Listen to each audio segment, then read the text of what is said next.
सबों को सुसहाय। आइए हम संडे स्कूल को आरंभ करते हुए गीत गाएंगे और गीत का बोल इस प्रकार से है। यीशु के अपन साथी बनाए के चले खोजो ना, दिल अपन दे के जीवन संवराय खोजो ना। यीशु के अपन साथी बनाए के चले के खोजो ना, दिल अपन दे के जीवन संवराय के खोजो ना, दिल अपन दे के जीवन संवराय के खोजो ना। अंधेरिया रात में सुनसान डहर में, अंधेरिया रात में सुनसान डहर में, मोहितों की याद करो ना, मोहितों की याद करो ना, हर घड़ी हर दिन मोहितर संग पाओना, हर घड़ी हर दिन मोहितर संग पाओना। यीशु के अपन साथी बनाए के चल के खोजो ना, दिल अपन दे के जीवन संवराय के खोजो ना, दिल अपन दे के जीवन संवराय के खोजो ना।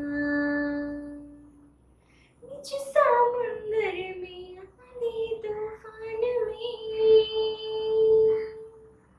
बीच समुंदर में आंधी तूफान में, मोहितों की याद करो ना, मोहितों की याद करो ना, हर घड़ी हर दिन मोहितर संग पाओना,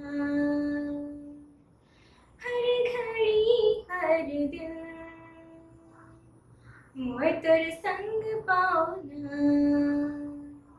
यीशु के अपन साथी बनाए के चल के खोजो ना, दिल अपन दे के जीवन संवराय के खोजो ना, दिल अपन दे के जीवन संवराय के खोजो ना। यीशु के अपन साथी बनाए के चल के खोजो ना, दिल अपन दे के जीवन संवराय के खोजो ना, जीवन संवराय के खोजो ना, जीवन संवराय के खोजो ना। आइए हम 10 आज्ञाओं को मान लेके यूं कहें। पहली आज्ञा, परमेश्वर तेरा ईश्वर मैं हूँ, किसी दूसरे को ईश्वर मत मान। दूसरी आज्ञा, किसी प्रकार की मूर्ति पूजा मत कर। तीसरी आज्ञा, परमेश्वर अपने ईश्वर का नाम अकारत मत ले, क्योंकि ईश्वर जो उसका नाम अकारत लेता है निर्दोषी न ठहराएगा। चौथी आज्ञा, विश्रामवार को पवित्र रखने के लिए मत भूल। पांचवी आज्ञा, अपने माता पिता का आदर कर, जिससे तेरा भला हो और इस पृथ्वी पर तेरा जीवन अधिक हो। छठवीं आज्ञा, मनुष्य हत्या मत कर। सातवीं आज्ञा, व्यभिचार मत कर। आठवीं आज्ञा, चोरी मत कर। नवीं आज्ञा, अपने पड़ोसी पर झूठी साक्षी मत दे। 10वीं आज्ञा, अपने पड़ोसी के घर और उसके परिवार का लालच मत कर।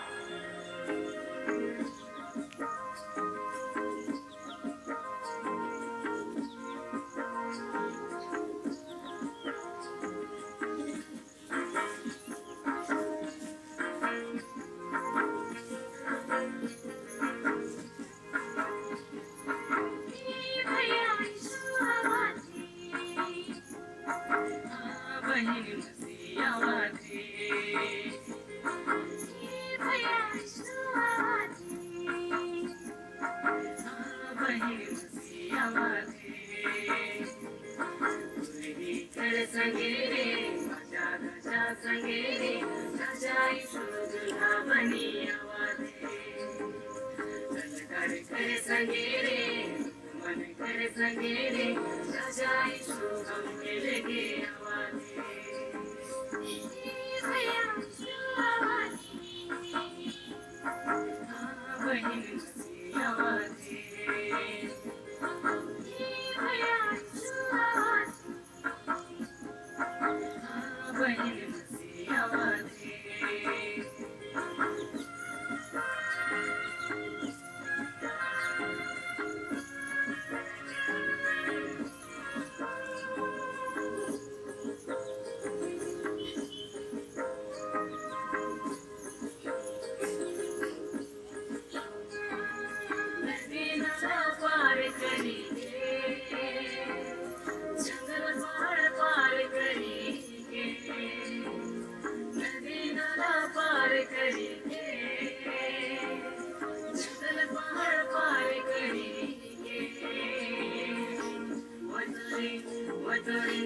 मथुरे जाबोई सुटी चांद तारा पार करेंगे मथुरे जाबोई सुटी चांद तारा पार करेंगे भैया हाँ बहन मसी आवाज़ें भैया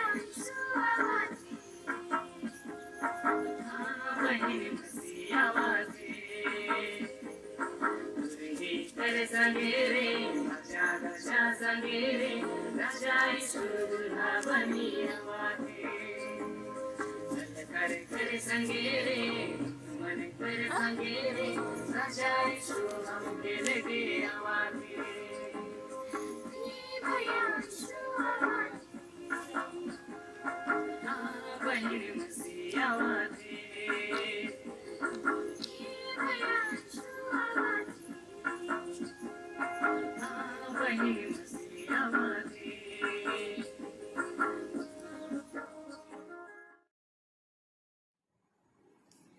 सबों को ईशु सहाय। मैं आज के संडे स्कूल ऑनलाइन क्लासेस में आप सबका स्वागत करती हूँ।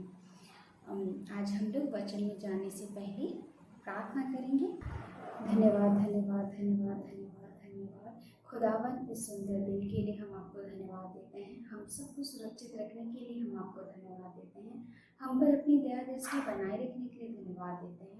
और हम धन्यवाद देते हैं कि तूने हम सबको प्रभु जी आज के ऑनलाइन क्लासेस में प्रभु जी अटेंड रहने के लिए हमारी सहायता की है। खुदावन, अगर हमसे कोई भी छोटी बड़ी गलती हो गई हो तो हमें क्षमा करना। हमें प्रभु जी दया दृष्टि कर हमारे ऊपर कि प्रभु जी आज का वचन जो हमारे लिए ठहराया गया है उसको प्रभु जी हम अच्छे से सुनने पाएँ, समझने पाएँ और प्रभु जी उस वचन के माध्यम से हम तेरी महिमा करने पाएँ। उस वचन में जो तू हमें कहना चाहता है उससे प्रभु जी हम जानने पाएँ और उस वचन के अनुसार हम चलने पाएँ। तो इसमें हमारी सहायता कर। मैं प्रार्थना करती हूँ खुदावन कि तू मेरी सहायता कर कि मैं प्रभु जी इस वचन को प्रभु जी जैसा आप चाहते हैं कि लोगों तक पहुँचे वैसे मैं पहुँचा नहीं पाऊँ। तो हम सब को प्रभु जी अगुवाई कर। प्रभु जी हम सब बातों को आपके पवित्र हाथों में सौंपते हैं और ये प्रार्थना तेरी बेटी उद्धारकर्ता यीशु मसीह के नाम से मांगते हैं, आमीन। आज का विषय लिया गया है नीति वचन में से। हम लोग आने वाले क्लासेस में इस पूरे चैप्टर को हम लोग कवर करेंगे। धीरे धीरे करके हम लोग पूरा नीति वचन हम लोग एंड करेंगे। नीति वचन एक कहानी नहीं है, जैसे कि हम लोग इससे पहले क्लासेस में क्या कहानियों को पढ़ रहे थे, परंतु नीति वचन कोई कहानी नहीं है, ये है कहावत, एक कलेक्शन है कहावतों का। और इसके लेखक हैं राजा सुलेमान, जो कि इज़राइल के राजा थे, वो दाऊद के पुत्र थे और वो अपनी बुद्धि के लिए बहुत फेमस थे। वो एक महान राजा माने जाते थे। उन्होंने ये नीति वचन लिखे हैं और वो बहुत ज्ञानी थे और वो बहुत गुणी भी थे। उनके समय में वो एक बहुत अच्छे आर्किटेक्चर थे, ऐसा माना जाता है, क्योंकि उन्होंने बहुत भव्य सुंदर और बहुत अच्छे अच्छे मंदिर का निर्माण उनके समय में हुआ था। और वह परमेश्वर की आज्ञा मानते थे। उन्होंने परमेश्वर से धन दौलत नहीं परंतु बुद्धि और ज्ञान को मांगा था। इसीलिए राजा सुलेमान के विषय में कहा जाता है कि उनसे अधिक बुद्धिमान और कोई नहीं। परमेश्वर ने उनको ब्लेसिंग दी थी कि उन्हें बुद्धि, वो सबसे अधिक बुद्धिमान है। तो आज हम लोग नीति वचन का इंट्रोडक्शन पार्ट पढ़ेंगे कि नीति वचन क्या है, क्योंकि इस चैप्टर में जाने से पहले हमें इसका बेस को जानना पड़ेगा कि नीति वचन हमसे क्या बोलनी चाहती है, नीति वचन में क्या चीज़ें लिखी गई हैं। अगर हम लोग देखें पूरे नीति वचन में 1 से लेकर 31 चैप्टर्स हैं और ये चैप्टर्स किसी एक पर्टिकुलर समय का नहीं है। लेकिन ये लिखा तो बहुत पहले गया था, परंतु वह चीज़ें आज भी हम लोग के लिए एप्लीकेबल है, आज भी हमारे लिए लागू होती हैं। नीति वचन अगर टोटल देखा जाए तो 3 भागों में डिवाइडेड है। पहला भाग है युवकों के लिए सलाह है, और वह चैप्टर हम लोग कवर करते हैं, मतलब उस चैप्टर में 1 से 10 अध्याय जो है वो है युवकों को सलाह। दूसरे भाग को अगर हम लोग देखेंगे तो दूसरे भाग में हम लोग पाएंगे जो कि है 11 से लेकर 20 तक, 11 से 20 तक, और उसमें कवर हुआ है समूह के लिए सलाह है। उसमें पहले युवकों के लिए सलाह है, सेकेंड समूह के लिए इन जनरल, और तीसरा भाग जो है उसमें है राजाओं और हाकिमों को सलाह दी गई है, जो कि 21 से लेकर 31 तक है। और नीति वचन में जब हम लोग पढ़े बार बार हमें बुद्धि, ज्ञान, इन सब चीज़ों का उपयोग किया गया है। और नीति वचन में ऐसा कहा गया है कि जो लोग भोले हैं वो लोग इसको पढ़ेंगे तो बुद्धि पाएंगे। इसका अगर हम लोग अध्याय 1 का 2 भाग पढ़ें तो उसमें लिखा गया है, इसके द्वारा पढ़ने वाला बुद्धि और शिक्षा प्राप्त करे और समझ की बातें समझे। तो जो लोग भोले हैं वो लोग इसको जब पढ़ेंगे तो ज्ञान को प्राप्त करेंगे, और जो लोग ऑलरेडी बुद्धिमान हैं वो लोग इसको पढ़ के उनकी बुद्धि और बढ़ेगी, जो कि हम लोग आगे देख सकते हैं।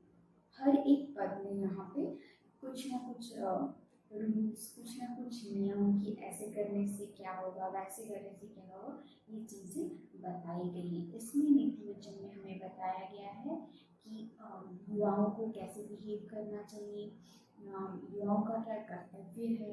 बताया गया है कि एक माता, एक पिता का अपने बच्चों के प्रति क्या कर्तव्य है, बच्चों का अपने पेरेंट्स के प्रति क्या कर्तव्य है, और बताया गया है कि नागरिक, जितने भी नागरिक हैं उनका देश के प्रति क्या कर्तव्य है, आदि विषय के आदि इन सब के विषय में हमें नीति वचन बताता है। हम इन सब को डिटेल में एक एक करके पढ़ेंगे, और इसको पढ़ने से मैं आशा करूँगी कि आप सब भी जब इसे पढ़ें, प्रेयर करें, मतलब एक एक वर्ड्स को पढ़ें, कि आप इन सब को पढ़ के पवित्र आत्मा को अगुवाई करे कि ये सब चीज़ों को आप समझ पाए, क्योंकि ये हमें बताती है कि हमें दिनचर्या के कामों में, डेली कामों में हमें कैसे बिहेव करना चाहिए। हमें अपने घर पे कैसे बिहेव करना चाहिए, ऑफिस में कैसे बिहेव करना चाहिए, स्कूल में कैसे बिहेव करना चाहिए, कॉलेज में कैसे बिहेव करना चाहिए, बड़ों से कैसे बिहेव करना चाहिए, इन सब के विषय में हमें नीति वचन बताती है। और ऐसा नहीं है कि ये कोई आउटडेटेड है, मतलब पहले का है, बल्कि आप अगर पढ़ेंगे तो ये पूरा फ्रेश लगेगा जैसे कि आज के टाइम में ही लिखा गया है। और यहाँ पे जो बार बार हम लोग ज्ञान, बुद्धि, नॉलेज जो पढ़ते हैं, अगर आपको देखिए जो ज्ञान वर्ड है, एक मसीह विश्वासी के लिए ज्ञान क्या है? ज्ञान है यीशु मसीह। यीशु मसीह का आना इस दुनिया में, हमारे पापों के लिए मरना, और ये चीज़ हमें स्वीकार करना, उसे मानना, यही हमारे लिए एक मसीह विश्वासी के लिए ज्ञान है। अगर आप लोग ध्यान से पढ़ेंगे और जहाँ जहाँ पे ज्ञान टर्म्स जो वर्ड है वो यूज़ किया है, वहाँ पे अगर आप यीशु भी यूज़ करेंगे तो आप लोग पाएंगे कि एक अद्भुत वचन में, एक अद्भुत वे हमें मिलती है। और ये जो नीति वचन मतलब जो भी रूल्स हैं, इसका ये इसलिए बताया गया है, ये इस बाइबल में इसीलिए है क्योंकि परमेश्वर की महिमा कैसे करते हैं? हम लोग बोलते हैं कि हम लोग बाइबल पढ़ते हैं, तो इस प्रकार हम उनको जानते हैं। और कुछ बोलते हैं हम लोग गिरजा जाते हैं, विनती करते हैं, भजनों को गाते हैं, गीतों को गाते हैं, इस प्रकार हम महिमा कर सकते हैं। लेकिन और एक भी टॉपिक है जो हम लोग अनदेखा कर देते हैं या अनसुना कर देते हैं, वो है हमारा बिहेवियर। हम लोग बाइबल पढ़ते हैं, अच्छी बात है, गिरजा जाते हैं, अच्छी बात है, लेकिन उसके अलावा जब हम लोग वो सब नहीं कर रहे हैं तो हम लोग को हमारे एक्शन में ही हमारे परमेश्वर की महिमा करनी चाहिए। वो कैसे? वो हमारे बिहेवियर से। जब हम लोग 4 लोगों के बीच में हैं तो हमारा बिहेवियर, हमारा बातचीत ही लोगों को दिखाएगा, लोगों को दर्शाएगा कि हम लोग मसीह विश्वासी लोग हैं। इसीलिए नीतिवचन हमारे लिए इम्पॉर्टेंट है और ये इम्पॉर्टेंट चैप्टर है और एक इम्पॉर्टेंट विषय है। इसका एक एक चीज़ याद होना चाहिए। और नीतिवचन में ये भी बोला गया है कि बुद्धि का मतलब ये नहीं कि हम अपने क्लास में टॉपर हो जाए या फिर अपने फील्ड में टॉप करें, ये तो है ही, परंतु इसके अलावा ये भी है कि जब हम लोग ज्ञान को प्राप्त करते हैं तो हम लोग परमेश्वर को प्राप्त करें, उसको बोलते हैं ज्ञान को प्राप्त करना, बुद्धि को प्राप्त करना। क्योंकि नीतिवचन में एक जगह यह भी लिखा गया है कि तू अपनी समझ का सहारा ना लेना, परंतु संपूर्ण रूप से परमेश्वर पर भरोसा रखना। अगर हम लोग संपूर्ण रूप से परमेश्वर पर भरोसा रखना तो हमें बुद्धि की क्या जरूरत है, हमें ज्ञान की क्या जरूरत है? परंतु इसमें हमें ये वचन यह बोलना चाहता है कि ज्ञान और बुद्धि परमेश्वर पे भरोसा रखना ही है, तरह से उन पर डिपेंड होना। क्योंकि अगर सिर्फ हम अपने मनुष्य थिंकिंग पे, सोच पर डिपेंड रहेंगे तो हम लोग मुसीबत में पड़ सकते हैं। परंतु अगर हम लोग परमेश्वर पे भरोसा रखेंगे तो हम लोग अपने जीवन में जो परमेश्वर हमें ज्ञान या बुद्धि या फिर जो आशीषें देना चाहता है उन सब के लिए लोग अपने आप को तैयार कर सकते हैं। और हमारा जो ज्ञान है, बुद्धि है, वो क्या है? लिमिटेड है। परंतु परमेश्वर से जो हमें ज्ञान और बुद्धि मिलता है, उनसे जो हमें अगुवाई मिलती है, वो अनलिमिटेड है। तो आज का विषय में हम लोग इतना ही पढ़ेंगे और आगे के वीडियोस में हम लोग और भी आगे डिटेल्स में जाएंगे। तो मैं आज का विषय यहीं पे समाप्त करती हूँ। आशा करती हूँ कि आप सबको समझ में आ गया होगा कि नीतिवचन हमारे लिए क्यों इम्पोर्टेंट है। तो चलिए मैं यहीं पे अंत करती हूँ। आइए हम लोग संडे स्कूल को अंत करते हुए प्रार्थना करेंगे। हे सर्वशक्तिमान दयालु ईश्वर पिता, इस घड़ी पिता हम एक संडे स्कूल होकर आपके चरणों के निकट आते हैं। प्रभु जी, आप ही हम हर एक के बीच में आप अपनी उपस्थिति को दीजिए। पिता परमेश्वर, स्वर्ग आपका सिंहासन और पृथ्वी आपके चरणों की चौकी है। मेरे प्रभु, आप ही हम हर एक के जीवन के संग साथ हो लीजिए। हम हर एक के जीवन में आप ही अपनी उपस्थिति को दीजिए, ताकि पिता परमेश्वर हम हर एक को आप ही की उपस्थिति में, आप ही की पवित्रता में हम जीवन जीने सकें। आप जिस तरह से पवित्र हैं प्रभु, उसी तरह से हमें पवित्र बने रहने में हमारी मदद और अगुवाई कीजिए।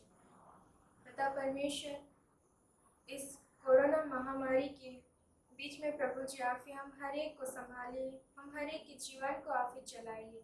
पिता परमेश्वर, हम हर एक की आप ही सुधि लीजिए, क्या छोटे क्या बड़े प्रभु। हम एक संडे स्कूल होकर आप ही के हाथों में समर्पित होते हैं। हम हर एक के संसाथ होकर हम हर एक को आप ही अपने लहू से पिता धोकर शुद्ध और पवित्र करें, ताकि पिता परमेश्वर हम हर एक को कोरोना महामारी से बचे रहने पाए और प्रभु जी आप ही की महिमा स्तुति करते हुए हम अपने जीवन को जीने सकें। पिता परमेश्वर, हम सारे बच्चों को पिता आप ही अपनी बुद्धि, ज्ञान, स्मरण शक्ति से, समझ शक्ति से आशीषित कीजिए, ताकि प्रभु जी हम अपनी पढ़ाई के जीवन में हम उन्नति करने पाएँ। प्रभु, हम हर एक को पिता आप ही अपने आशीषों से, आपके बरकतों से, आपके पवित्र आत्मा के वरदानों से हमें अभिषेक करें मेरे प्रभु, ताकि पिता हम हर एक को पिता आशीषित होकर आप ही में जीवन जीने सकें। प्रभु जी, हमारे कलिसिया के बुजुर्ग माता पिताओं को आप ही के चरणों में समर्पित करते हैं। आप उनकी संसाथ होकर उनकी शुद्धि लीजिए और पिता हम हर एक को पिता आप ही में बढ़ने में, आप ही में विश्वास में दृढ़ बने रहने में हमारी मदद और अगुवाई कीजिए। और प्रभु जी, हम हर एक को सुस्वस्थ जीवन प्रदान करें और पिता परमेश्वर हम हर एक को आप ही संभालिए, सुरक्षित रखिए और शैतान के हर बुरे योजनाओं से हमें बचाए रखिए। प्रभु आप ही के हाथों में समर्पित होते हैं और यह प्रार्थना हमारे प्रिय प्रभु हमारे उद्धारकर्ता यीशु मसीह के नाम से मांगते हैं। सुनिए और अपनी महिमा के निमित्त हम मनुष्यों के बीच में पूरी कीजिए। आमीन। हे हमारे पिता, तू जो स्वर्ग में है, तेरा नाम पवित्र किया जावे, तेरा राज्य आवे, तेरी इच्छा जैसे स्वर्ग में है वैसे इस पृथ्वी पर भी हो। हमारे प्रतिदिन की रोटी आज हमको दे और हमारे अपराधों को क्षमा कर, जैसे हम भी अपने अपराधियों को क्षमा करते हैं।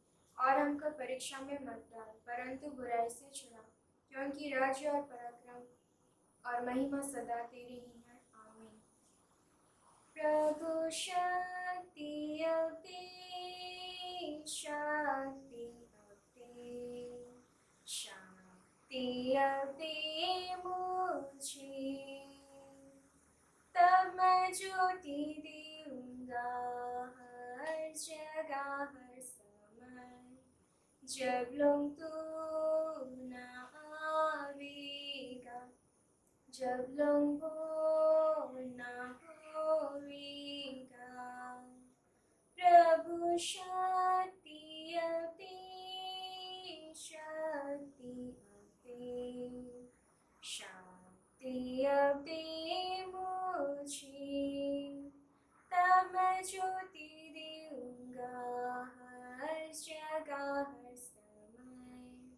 जब लोग तू न आवेगा, जब लोग वो न होवेगा। और हमारे प्रभु यीशु ख्रिस्त की दया, ईश्वर का प्रेम और पवित्र आत्मा का मेल मिलाप हम सबों के साथ होती रहे। आमीन। ईश्वर साथ